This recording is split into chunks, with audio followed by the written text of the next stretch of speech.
প্রিয় ভাই, আমার হৃদয়ের সবটুকু দরদ দিয়ে আমি তোমাদেরকে এটা বলতে চাই যে আমাদের জীবন আখিরাত, আখিরাতে আমাদের জীবন। অতএব আল্লাহর গোলামি করা, আখিরাতের ফিকির করা, 5 ওয়াক্ত নামাজ পড়া, আল্লাহকে রাজি খুশি করার চেষ্টা করা, কবর হাসর আখিরাত মিজানের ফুলসিরাত পার হওয়ার জন্য নিজেরা আল্লাহর ইবাদত মেহনত বন্দেগী করা। প্রিয় ভাই, এটাই আমাদের প্রথম ডিউটি। এরপরে দুনিয়া। প্রথম ডিউটি আমার আখিরাত। প্রথম ডিউটি আমার আখিরাতের ফিকির। আমার ঘুম থেকে উঠে আরেকবার ঘুম যাওয়া পর্যন্ত আমার জিন্দেগীর প্রথম ফিকির হবে আখিরাত। প্রথমে নামাজ, তারপরে উপার্জন। প্রথমে আল্লাহর সিজদা, তারপরে উপার্জন, তারপরে দুনিয়া, তারপরে কামাই রোজগার। নবীজি বলছেন তালাবু কাসবিল হালাল ফরিদাতুন বাদাল ফরিদা। আল্লাহর নবী বলেন হালাল রোজগার তালাশ করা, উপার্জন করা, এটা নামাজ, রোজা, হজ, যাকাত, এই মৌলিক যেই ফরজ, এগুলো আদায়ের পরে দ্বিতীয় ফরজ। কোরআনে আল্লাহ বলেন ফাইজা কুদিয়াতিস সালাতু ফান্তাশিরু ফিল আরদ। যখন নামাজ আদায় হয়ে যায়, এবার ঈমানদার জমিনে ছড়িয়ে পড়ো, ওয়াবতাগু মিন ফাদলিল্লাহ, আমার রিজিক তালাশ করো, আমি আল্লাহ তোমাদের জন্য রিজিক রেখেছি। অতএব আমরা এটা বুঝাইতে চাই, আমরা মুসলমান, আমরা মুমিন, আমাদের প্রথম টার্গেট আখিরাত। কি বলেন না? বলো না ভাইয়া, বলো। আমাদের প্রথম টার্গেট কি? জীবন মানে আখিরাত, বেঁচে থাকা মানে আখিরাত, হায়াতের অর্থ আখিরাত, এই নিঃশ্বাসের অর্থ আখিরাত, সেজদার আল্লাহর বন্দেগী, এই বেঁচে থাকার সার্থকতা যদি আখিরাত কামাই করা যায়, তাহলেই বেঁচে থাকার সার্থকতা। নাই তো এই শুধু বেঁচে থাকা, খাইয়া পয়রা, পেশাব পায়খানা আর যৌন চাহিদা নিবারণ, আর এই ঘুম, এটা জন্তু জানোয়ারের জীবন। এই রাস্তার কুকুরও খায়, ঘুমায়, পেশাব পায়খানা করে, যৌন চাহিদা পূরণ করে। এজন্য কুকুর বিড়ালেরও বাচ্চা কাচ্চা হয়। অতএব জীবন যদি হয় শুধু খাইলাম, ঘুমাইলাম, পেশাব পায়খানা করলাম আর লজ্জাস্থানের চাহিদা পূরণ করলাম, প্রিয় বন্ধু, এই জীবন মানুষের জীবন না, এটা জানোয়ারের জীবন। ইনসান তো তাকে বলে যে গোলামি করে। মানুষ তাকে বলে যে তার মালিকের গোলামি করে। কোরআন শরীফের সূরা আরাফ একটা সূরা আছে, এই সূরার মধ্যে আছে আল্লাহ বলছে 3টি অভ্যাস যার, ফাআতবাহু শাইতান। 1 নাম্বার, শয়তান যার অনুসারী, মানে শয়তান যার লগে লাগছে। 2, আখলাদা ইলাল আরদ, এই পৃথিবীটাকেই যে তার নিজের ঠিকানা মনে করে নিছে, এই দুনিয়াটাই। 3 নাম্বার, ওয়াত্তাবা হাওয়াহু, আল্লাহ বলছে নিজের মনের ইচ্ছা মতো যে চলে। এই 3 কথা। শয়তান যার বন্ধু, শয়তান যার অনুসারী, যে জমিন বেঁচে থাকা পৃথিবীটাকেই নিজের ঠিকানা বানায় নিছে, আর মনের ইচ্ছা, মনে যা চায় তাই। আল্লাহর বিধান, রাসূলের বিধান, কোরআনের বিধান বলতে কিচ্ছু নাই। আমার মনে যেটা চায় আমি তাই করব। প্রিয় বাপ, রাগ হইও না। বাপ সবাইকে বলি, আল্লাহর কোরআনে সূরা আরাফে আল্লাহ বলছে এই রকম চরিত্র যাদের, যে মনের ইচ্ছা মতো চলে, পৃথিবীটাকেই ঠিকানা মনে করে নিয়েছে, শয়তান তার বন্ধু হয়ে গেছে। খোদার কসম, আল্লাহর কসম, আল্লাহ বলছে ফামাসালুহু কামাসালিল কালব। কোরআন শরীফের আয়াত, আল্লাহ বলছে ওই ব্যক্তির উদাহরণ কুত্তার মতো, কুত্তার মতো, কুত্তার মতো, কুত্তার মতো। ওইটা কুত্তার মতো আল্লাহ বলছে। আপনি জিজ্ঞাসা করেন কোন আলেম, ফামাসালুহু কামাসালিল কালব। কালব অর্থ কি? কুত্তা, কুকুর। সাফ কথা, সাফ বাংলা।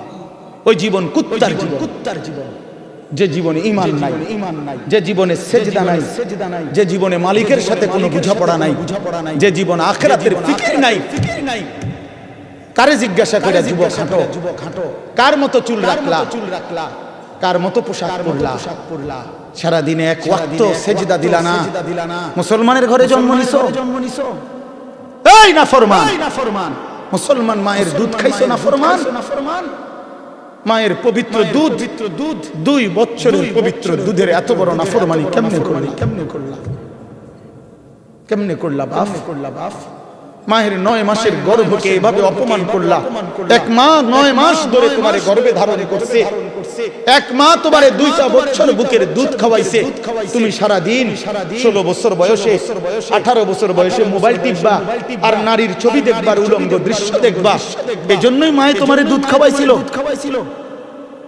তোমার বাপ আজ 16 বছর বিদেশ থাকে, এই জন্য মাথার ঘাম পায়ে ফেলে 12 ঘন্টা 14 ঘন্টা ডিউটি কইরা এক একটা টাকার মধ্যে, এক একটা রিয়ালের মধ্যে প্রবাসীর ঘামে যেন ভিজা ডুবা, ঘামের মধ্যে ঘাম দিয়া মুছা, এক একটা রিয়াল এক একটা টাকা। আমি প্রতি বছর হজ উমরায় গেলে তো প্রবাসীদের রোমে রোমে যাই, বিদেশিদের কামরায় কামরায় যাই। আমরা এমনি আমার দেশের মানুষগুলোর কাছে যাই, আমি খুব যাই। তো এরা বলে কয় যে হুজুর আজ 16 বছর 32 বছর সৌদি আরব জেদ্দাতে, এই মানুষটা তার 32টা বছর জীবনের বউ বাচ্চা থুইয়া জেদ্দা সৌদি আরব কাটায় দিল। তার জীবনের আর সুখ কি বলে? এই বেচারার জীবনের আর সুখটা কোথায়? এই মানুষগুলোর জন্য সে তার জীবনটা শেষ করে দিল। বিনিময়ে আয়েশা যদি দেখে স্ত্রীও বেপর্দা, মেয়েও বেপর্দা, ছেলেটাও নামাজ পড়ে না, আল্লাহ চেনে না, নামাজ চেনে না, রাত দিন মোবাইল, নারী, ছবি, নাটক, সিনেমা, বেপর্দা জিন্দেগি, বাজারে বাজারে ঘোরা। আহা বন্ধু, তাহলে এই বেচারার এই 16 বছরের 32 বছরের মেহনত এই মাকসাদ বাপ। তোমার বাপের এত বড় কষ্ট দিও না বাপ। মায়ের দুধের এত বড় বেইজ্জতি কইরো না। মায়ের গর্ভের এই পরিমাণ বেইজ্জতি। আমি একটা ঘটনা শুধু বলি। নবীজির একজন সাহাবী ছিলেন হাবিব ইবনে যায়েদ।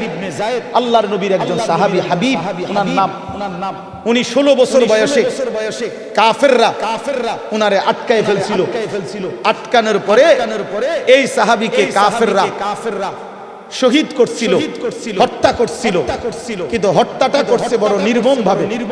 ওনার প্রথমে ডান হাত কাইটা ফেলছে, এরপরে বাম হাত কাটছে, ডান পাও কাটছে, বাম পাও কাটছে, জিহ্বা টাইনা কাইটা ফেলছে, সারাটা শরীর। আমরা উর্দু কিতাবে পড়ছি, ওনারে কাইটা টুকরা টুকরা কইরা পিস বানায় ফেলছে। কিন্তু শেষ নিঃশ্বাস যখন যায় ওই পর্যন্ত ওনারে বেঈমানরা জিজ্ঞেস করছিল যে বল একবারের জন্য যে মুহাম্মদ আল্লাহর রাসূল নয়।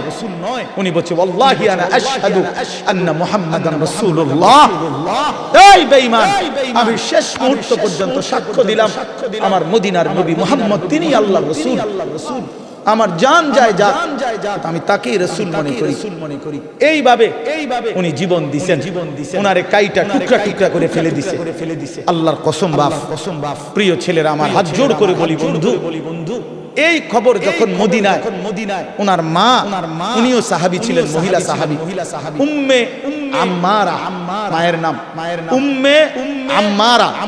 এই মহিলার কাছে খবর আসছে যে মা, তোর ছেলেকে বেঈমান শহীদ করছে, কাইটা টুকরা টুকরা করে ফেলছে, হাত পাও আলাদা আলাদা করে কাটছে, একটা একটা করে শরীরটা গোশতের টুকরার মতো বানায় ফেলছে।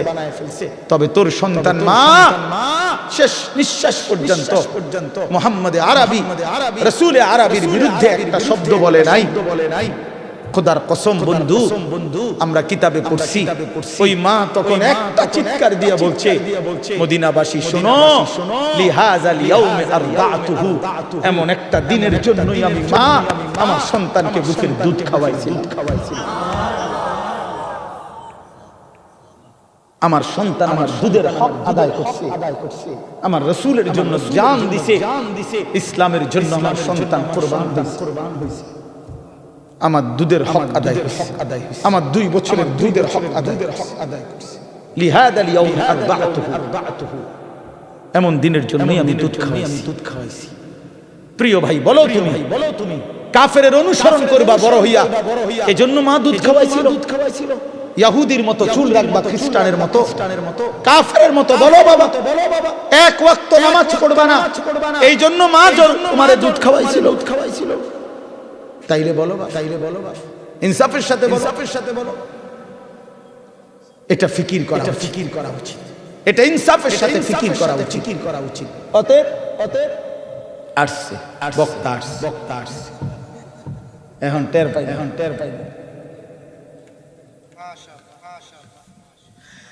হ্যাঁ বলছি, আমি যে ছোটবেলায় না মানে শিক্ষকতার জীবনের প্রথমে আপনার বয়ান শুনছি, আমি নিচে বসে শুনছি।